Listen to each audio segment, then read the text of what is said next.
याद रखना चाहिए, अच्छे और बुरे भावों की उत्पत्ति, ये 10 बातें प्रधान होती हैं। आपके अंदर अच्छे भाव आ रहे या बुरे भाव आ रहे तो उनमें ये 10 बातें प्रधान हैं। पहला, स्थान। आप कहां बैठे हैं, कहां रह रहे हैं, किस जगह खड़े हैं, आपको स्थान देख करके ही बर्ताव में उतरना है। जैसे मदिरालय है, आप वहां खड़े होंगे तो तमोगुण अपने आप बढ़ने लगेगा, आसुरी प्रवृत्ति बढ़ने लगेगी। ऐसे ऐसे जिस स्थान पर खड़े होने से, देखने से, बात करने से हमारी वृत्ति बिगड़ रही, उस स्थान का तत्काल त्याग कर देना चाहिए, वहां से हट जाना चाहिए। पहला है स्थान। जैसे सत्संग, यमुना जी का एकांतिक पावन तट, किसी लता के नीचे, किसी संत भगवान के सानिध्य में, अब हमारा ये स्थान भजन वृत्ति बढ़ाएगा। उस व्यक्ति का घर जिसके पास जाने से वासनाएं बढ़ रही, उस स्थान में जहां दृश्य देखने से हमारे अंदर गंदी बातें आ रही, पहला है स्थान। दूसरा है अन्न। बहुत बड़ा प्रभाव अन्न का होता है। अगर अधर्म के द्वारा कमाया हुआ अन्न है तो बुद्धि अधर्म में ही लगेगी। यदि भोजन पकाते समय, रसोई रांधते समय आप विकारात्मक चिंतन कर रहे हैं तो कोई भी प्रसाद पाए उसके अंदर विकार जागृत हो जाएगा। अन्न का बहुत बड़ा प्रभाव पड़ता है। एक बार पूज्य पाद उड़िया बाबा जी महाराज अपने परिकर के साथ भ्रमण में थे तो किसी बड़े धनी मानी ने निमंत्रण दिया, महाराज आज यहीं रुको।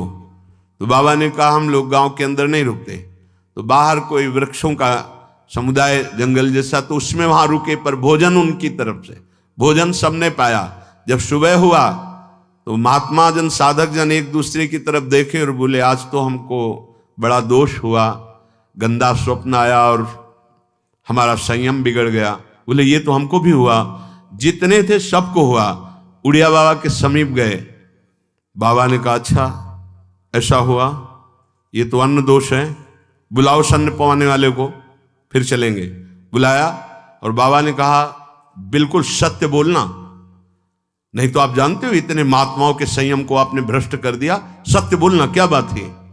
उनका महाराज संतान नहीं हो रही थी, सुना था आप बहुत सिद्ध महापुरुष हैं तो आपके परिकर को इसीलिए पवाया, अंदर काम भाव था कि हमारे कामना थी कि संतान उत्पन्न हो, वैसे चिंतन करते हुए बनाया ऐसे। बोले सबका संयम नष्ट कर दिया, होश में, नरक जाने वाली बात मत सोचो।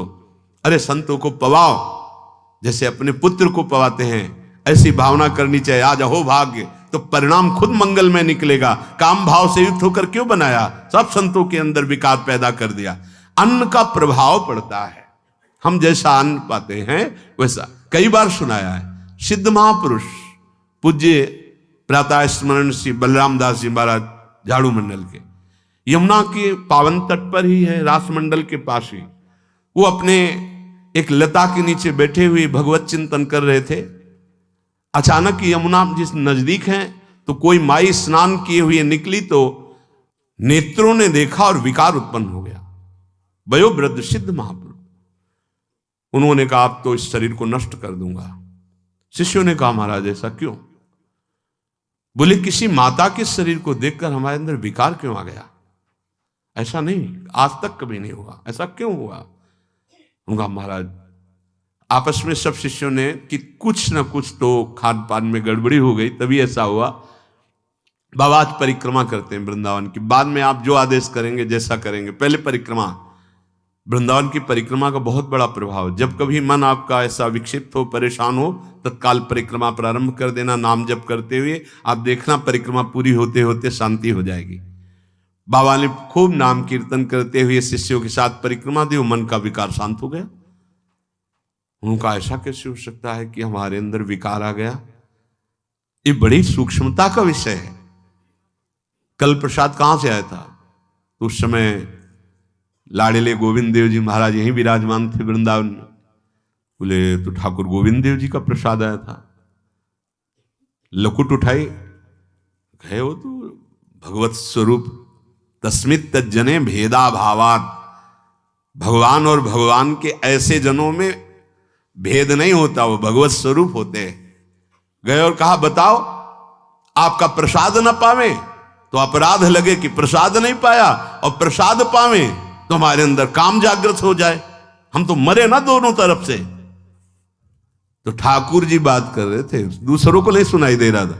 कह रहे थे कि देखो नाराज मत हो, कलकत्ता की वैश्या थी, उसने भोग लगाया, अब उसने भोग लगाया तो हमने चख पाया, तो आपको प्रसाद का किनका लेना चाहिए? किसने कहा था कि पूरा प्रसाद पाइए? जरा किनका ले लेते हो, मधुकरी पाते। हाँ ये बात आपकी मान, तो हमारा तो पूरा विश्व है, कोई भी भोग लगाएगा हम तो पाएंगे। और हमारे प्रसाद की निष्ठा आप सबके हृदय में, तो किनका लीजिए, पूरा मत पाइए। सोचिए, भगवद अर्पित प्रसाद और वृत्ति भगवान ने आदेश किया किनका पाओ, माधुकरी मांग के खाओ। यहां वर्णन कर रहे, यदि हम अन्न थोड़ा भी हमारे अंदर दूषित चला गया, तो जब कभी ऐसी विकार की भावना हो, आपके अंदर विकार बन रहा है, तो खोजिए। आपने कोई दृश्य देखा है, आपने किसी से बात की है, आपने कोई ऐसा संकल्प बनाया, नहीं, तो फिर भोजन दोष आ गया, अब आज उपवास कर दो। जब तक वो वृत्ति न नष्ट हो तब तक कुछ मत पाना, जल से काम चलाना, तो एक दिन एक पहर अपने आप शांत हो जाएगा। अगर बहुत विकलता हो रही तो नाम कीर्तन शुरू कर दो, भोजन मत पाना, नाम कीर्तन शुरू, बिल्कुल शांति मिल जाएगी, बिल्कुल। और ये तो उदाहरण महापुरुष इसलिए देते कि हम सावधान रहें। हमारे अच्छे भाव या बुरे भाव में ये 10 बातें बहुत प्रभाव डालती हैं। पहला स्थान, दूसरा अन्न, और तीसरा जल। पानी भी बहुत संभाल के, नहीं आजकल तो देखो प्रायः ऐसे दांत से प्लास्टिक नोचेंगे, ऐसे पानी पिएंगे, कब भरी गई, कहां भरी गई, कैसा पानी, बड़ा देखो कैसा हमारे भजन साधन के लिए विक्षेप पैदा होता चला जा रहा है। पहले सुंदर सरोवरों का जल, मतलब 15 वर्ष तो गंगा जल ही केवल पिया है, जो आकाशवृत्ति से मिला नहीं, गंगा जल ही पिया है। कुआं का जल, फिर आया हैंडपैप का जल, अपवित्र होने लगा। हैंडपैप में जो वाशर, अगर वो कहीं चमड़े का पड़ा हुआ है तो अपवित्र जल हो गया। अब हैंडपैप का भी अंतर ध्यान स्वरूप हो गया, अब तो नहीं दिखाई देता। अब रह गया है मोटर से निकले और फिल्टर में जाए, वो मशीन जो फिल्टर करती पानी को, आरओ, उससे। अब वो जिनके पास है तो है, नहीं तो परिक्रमा लगाया हो, आपको पानी पीने को नहीं मिलेगा। देखो कैसा समय आ गया।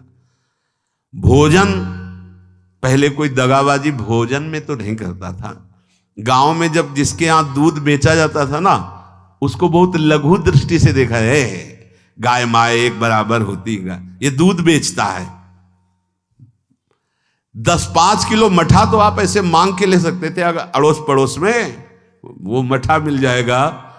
जब कोई उत्सव होता, फ्री दूध 100, 200, 500 किलो पूरे गांव के सब दे देते, कोई ऐसे बेचता था। अब दूध नहीं, जब बूढ़े लोग बैठते थे कहते थे पानी बिकेगा आगे चल के। आज पानी बिक रहा है, नहीं बिक रहा, पानी बिक रहा है। हमें लगता है सबको ही पैसे से ही पानी है, वो बोतलें नीली नीली नहीं, इतनी बड़ी बड़ी बिकती, उन्हीं से पानी पिया जा रहा है। आगे और समय जल का प्रभाव पड़ता है। जैसे हम गंगा जल पीते थे, सही कहते हैं, कई कई दिन जब भोजन नहीं मिलता तो पूरी पौष्टिकता गंगा जल से मिलती थी। गंगा माता के जल से ऐसा लगता था मानो हम परम पावन अमृत पान कर रहे हैं, सारी पौष्टिकता मिलती थी। कुएं का जल अपने आप में पौष्टिकता से युक्त होता है, जो हमें चाहिए। आज देखो जल की समस्या हो गई, पवित्र जल पीने के लिए हम तरस रहे हैं। कहां है जल, और कैसे मिलेगा जल?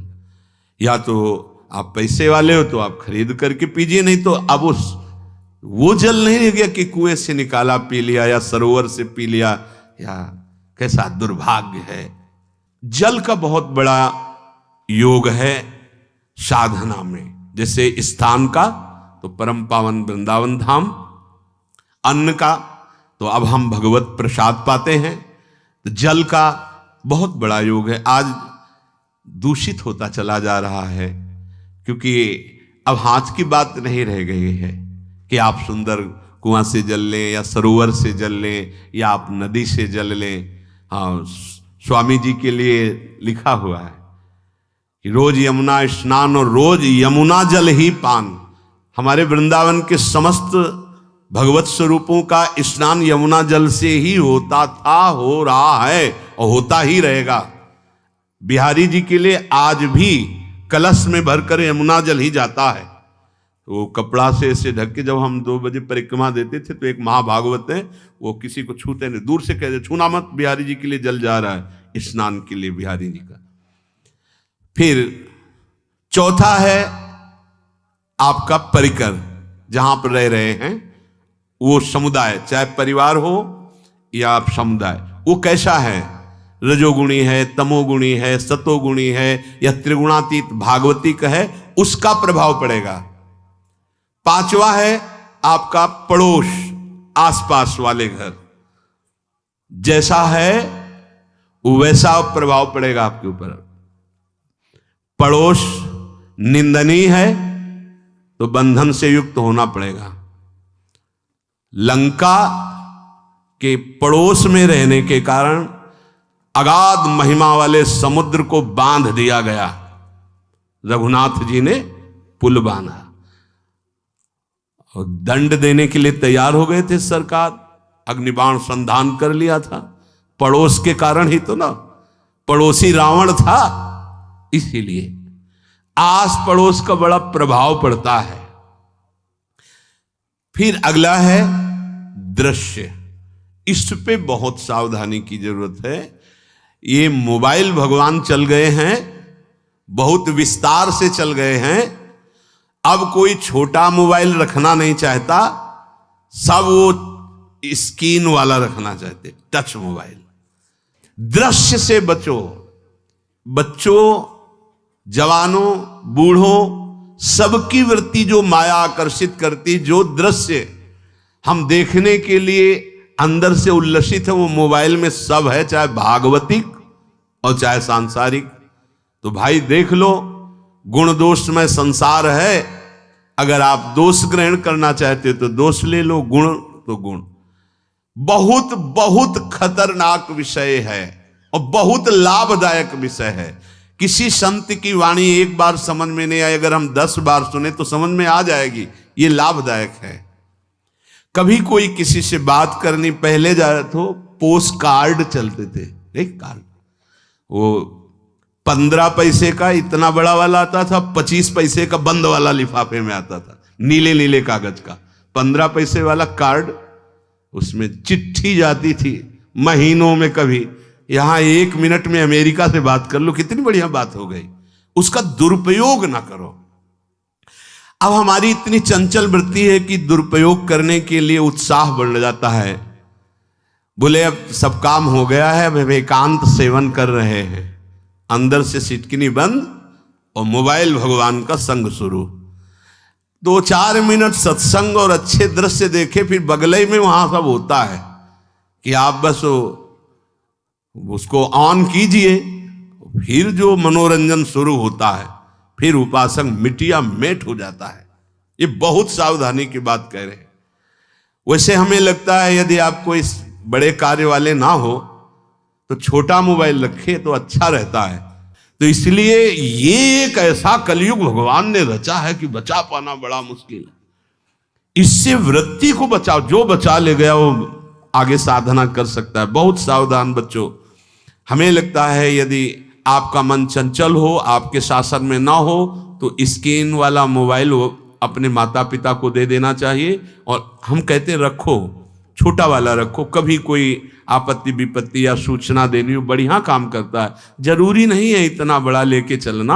हाँ, अगर आपको बहुत राजकीय विभाग के कार्य हैं तो बात अलग है कि कौन सी सामान कहाँ कैसे, तो वहां से वीडियो भेज रहा है, वो चेक कर रहा है, यस हाँ ठीक है अब चलाओ। अपने को क्या काम है? सत्संग अगर सुनना है तो सत्संग सुनने के अलग यंत्र आते हैं, चला दो उसमें, वो इतनी बड़ी लगती है, उसमें चिप, पेन ड्राइव ऐसे लगा दो और सत्संग सुनो। जरूरी वो दृश्य वाला रखो। यहां कह रहे दृश्य, अगर गलत दृश्य देखा तो बावरे बन जाओगे और अच्छा दृश्य देखा तो भगवान के मार्ग के पथिक बनोगे। तो देखो, अच्छे दृश्य में भी दोष दर्शन की वृत्ति की गुंजाइश है। जैसे कोई लीला हो रही है, लीला के पात्र, जैसे हमारे ब्रजमंडल में रास लीला होती थी, ऐसे 12 वर्ष 13 वर्ष के लीला पात्र, सब नव किशोर, जहां भाव ही बने रोते रहो।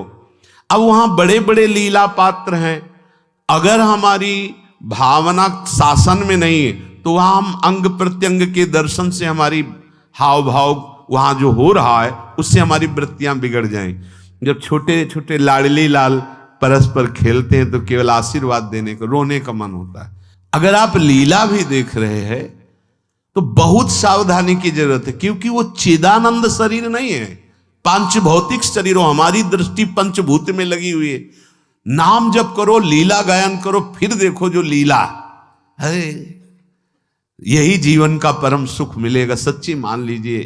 बस हम बार बार ये कहते हैं, मोबाइल का सदुपयोग कीजिए, दुरुपयोग नहीं। मोबाइल बुरा नहीं, उसका प्रयोग बुरा है। दृश्य और साहित्य, वैसे ही मनोवृत्तियां फिसलने वाली हैं, और जब ये आ गया कि फिसलाने में कितना लाभ है तो ऐसा कोई साहित्य और आलोचना, ऐसी कोई वार्ता ना करे जिससे हमारे अंदर गंदे भाव आवे। यदि अच्छी चर्चा करते हैं तो अच्छे भाव आते हैं। देखो, अभी ऐसी कोई भावुक चर्चा होने लगे तो सबका हृदय द्रवित हो जाएगा, और गंदी चर्चा हो तो हमारा हृदय विकार युक्त हो जाएगा। और कार्य, आप जो कार्य करते हैं उसका प्रभाव आपके मन के ऊपर पड़ता है। और उपासना, आप उपासना भोगों की करते हैं या योग की करते हैं, ये 10 से भाव बनते हैं और 10 से भाव बिगड़ते हैं। स्थान, अन्न, जल, परिवार, अड़ोस पड़ोस, दृश्य, साहित्य, आलोचना, आजीविका का कार्य और उपासना। यदि ये भागवतिक हुए तो आपके अंदर भगवत भाव बढ़ेगा, और यदि ये रजोगुणी तमोगुणी हुए तो आपके अंदर आसुरी भाव बढ़ेगा। इन 10 से सावधानी पूर्वक व्यवहार होना चाहिए। जैसे आस पड़ोस में है तो बड़ी सुविधा है, यहां कोई किसी से मतलब नहीं रखता, बगल वाला कौन रह रहा किसी से मतलब, ये बढ़िया है। ज्यादातर गांव में होता है। अपने यहां ये अच्छा है कि जैसे आप अपने कमरे में गए, किसी से कोई मतलब नहीं है, वैसे ऐसा ही जीवन रखना चाहिए। अड़ोस पर ये ज्यादा जो व्यवहार मित्रता बढ़ाने वाला विषय, ये धाम में नहीं है। वृंदावन में ऐसा नहीं व्यवहार रखना चाहिए। आपके पड़ोस में कौन रख रहा है आपका परिचय नहीं होना चाहिए, कौन कौन रह रहा है आपकी जानकारी नहीं होनी चाहिए। नजर नीची की, अपने कुटिया में गए, अपने ठाकुर जी से मतलब, अपने भजन से मतलब। ना पड़ोसी को कुछ देना चाहिए ना लेना चाहिए। बात समझ लेना कि जैसे आज उत्सव है, उनको हम बुलाते हैं, वो हमारे यहाँ, ये व्यवहार यहाँ नहीं है। बनवासी हो, ठाकुर का भोग लगाया, और अगर आपको बांटना है तो बाहर निकलो, आधा किलोमीटर दूर ऐसी जगह बांटो जो तुम्हें राधे श्याम दोबारा ना बोले। फिर वो तुम्हें बुलाएगा, फिर वो बैठेगा, फिर प्रपंच की बातें होंगी, निंदा स्तुति की होंगी, फिर बड़ी संगोष्ठी होती है, पता चलता है। क्या फायदा ऐसे जीवन से? आप वनवासी हो, समय एकांत में दीजिए, अपनी कुटिया में बैठिए, नाम जप कीजिए, निकलिए, सत्संग सुनिए, ठाकुर दर्शन कीजिए, परिक्रमा कीजिए, फिर अपनी कुटिया में। ज्यादा व्यवहार में नहीं उतरना चाहिए। ये वनवास है, वृंदावनवास। सत्संग का सेवन, रजोगुण तमोगुण का त्याग, तो दुष्संग से आप बच जाएंगे। दुष्संग से बचने का मतलब है काम क्रोध मोह स्मृति भ्रंश बुद्धिनाश सर्वनाश कारणत्वात्। देवर्षि नारद जी कहते हैं, अगर दुष्संग का त्याग हो गया तो आप काम का, क्रोध का, मोह का, जो हमारी भगवत स्मृति का नाश कर देते हैं, जो हमारी बुद्धि का नाश कर देते हैं, जो हमारे सर्वनाश करने वाले हैं, इनका त्याग कर पाएंगे। कुसंग अगर हो गया तो इनका त्याग नहीं हो सकता, बहुत कठिन हो जाता है। भगवत संबंधी तत्वबोध होना या भगवत रहस्य लीला में प्रवेश पाना, जो अपनी इंद्रियों को भोगों में तृप्ति कराने की कोशिश कर रहे हैं, उनका चिंतन भोगों का ही होगा। तो कैसे तत्वबोध होगा, कैसे लीला में प्रवेश होगा, बस ध्यान देना है, कैसे हो पाएगा? क्योंकि जिस चित्त वृत्ति से भगवदाकार हमें वृत्ति करनी थी, वो तो हमने भोगों के चिंतन में लगा दी, भोग क्रियाओं में लगा दी। एक स्थिति होती है, जब आपकी चित्त वृत्ति भगवदाकार हो गई है, तो व्यवहार में रहते हुए भी विषयान ग्रहणंत मुंचंतु वा, खान पान उठना बैठना है, सब बाहरी क्रियाएं हो रही हैं, अंतर से वो अपने आराध्य देव में सदैव स्थित रहता है। उसका परिचय आपको जब ऐसे महापुरुष का सानिध्य मिलेगा, तो आप विषय सेवन करते हुए भी निर्विषय रहेंगे। आपके अंदर विषयों की प्रियता नहीं रह जाएगी, आपके अंदर एक प्रबल वैराग्य ऐसी धारणा बन जाएगी, कुछ नहीं, कोई भी तुम्हें प्रभावित नहीं कर सकता। यद्यपि खान पान हर्ष आदि की सब व्यवहारिक वृत्तियां हैं, पर उस महापुरुष का प्रभाव ऐसा होगा कि आपका हृदय निर्विकार हो जाएगा। और बहुत ही त्याग की सब बातें की जा रही, लेकिन हृदय भी सही है, तो संग से विषय रंग बढ़ जाएगा। ये देखा गया है। हृदय अगर निष्प्रिय है, जिसका हम संग कर रहे हैं, तो उसका परिणाम निष्प्रिय निकलेगा। व्यवहार में कुछ भी हो, निष्प्रियता ही आपकी बढ़ेगी, निर्विकारता बढ़ेगी, क्योंकि उसकी स्थिति का संग हो रहा है, उसका प्रभाव पड़ रहा है। तो सर्वनाश की जड़ है विषय चिंतन। ये बहुत बड़ी बात है। विषय चिंतन सर्वनाश की जड़ है। यहां विषय भोग नहीं कहा, क्योंकि चिंतन का परिणाम भोग है। पहले चिंतन होता है। साधक ध्यायतो विषयान पुंसः संगस्तेषु उपजायते, संगात् संजायते कामः, कामात् क्रोधो विजायते, क्रोधात् भवति सम्मोहः, सम्मोहात् स्मृति विभ्रमः, स्मृति भ्रंशात् बुद्धिनाशो, बुद्धिनाशात् प्रणश्यति सर्वनाश। कैसे हुआ? ध्यायतो विषयान पुंसः, विषयों का चिंतन। इसीलिए अनन्यश्चिन्तयन्तु माम भगवान आदेश करते हैं। विषय चिंतन न होने पावे, बिना चिंतन किए आपको कोई भी सुख नहीं मिल सकता। आप देख लीजिए, जगत के किसी भी भोग का सुख नहीं मिल सकता। चिंतन से ही आपको सुख की अनुभूति हो रही है। अगर आप चिंतन ना करें तो आपको कोई सुख नहीं मिल। आप चिंतन उसका घसीट लिया गया। अगर सुख होता तो भोग में मिल जाता, नहीं मिला। क्यों? कि बोले चिंतन नहीं। किसी को किसी गाढ़ विषय के चिंतन में फंसा दे, फिर उसके सामने भोजन रखे, खीर में नमक डाल दे, सब्जी में चीनी डाल दे और गाढ़ विषय में फंसा दे। तुम्हारा लड़का जो अकेला था, वो ऐसा ऐसा दुर्घटना हो गई, वो अस्पताल में, अब जल्दी से भोजन पाओ और निर्णय बताओ। वो बिल्कुल नहीं बता पाएगा कि खीर में नमक था, सब्जी में चीनी थी। उसका चिंतन वहां फंस गया। अगर ऐसे चिंतन हमारा प्रियाजू में फंस जाए तो संसार के सब क्रियाएं होते हुए भी वो परमहंस है, वो विदेह है। चिंतन, हम लोग चिंतन में चूक कर देते हैं, तो फिर क्रियाओं में हमको बंधना पड़ता है। नहीं, सच्ची माने कोई भी क्रिया उसे बांध नहीं सकती। तो क्या जिनका भगवत चिंतन होता है वो असत क्रियाएं भी करते हैं क्या? तो बोले जब चिंतन ही नहीं तो असत क्रियाएं कैसे हो सकती है? पहले क्रिया के असत चिंतन होता है। आप देखना, कोई भी कार्य पहले चिंतन होता है। इसीलिए यहां कह रहे हैं ध्यायतो विषयान पुंसा संगस्तेषु उपजायते। पहले सबसे पहले विषय का चिंतन होता है। अगर विषय का चिंतन ना होने पावे तो आपको कोई फंसा ही नहीं सकता भोग, कोई भी भोग नहीं फंसा सकता।